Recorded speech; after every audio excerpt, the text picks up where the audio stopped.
introduction of wolves has definitely changed elk populations in a few parts of the state.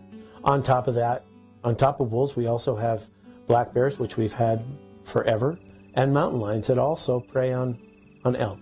Since 2009, Idaho Department of Fish and Game has been managing wolves with hunting, and then in 2011 we started trapping. And part of that is to help manage the balance between elk and wolves.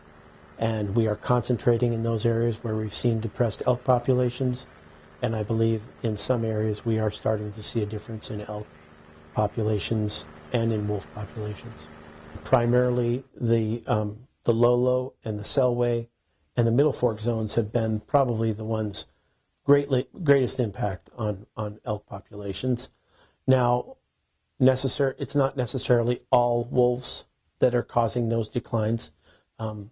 Remember, a lot of that area in the Clearwater region was impacted heavily by fires in the early 20th century. So in 1910, 1918, and 1937, there were huge fires that burned over most of northern Idaho.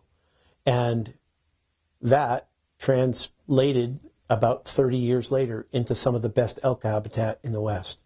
And our elk populations flourished. We had huge numbers of elk, and it was because the habitat was just in perfect situation.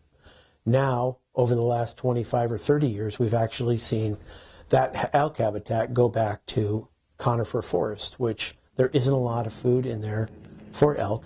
I mean, there are meadows in between, and there is some vegetation, but it's nothing like that brush field, early successional stages of habitat that we saw in the middle 20th century.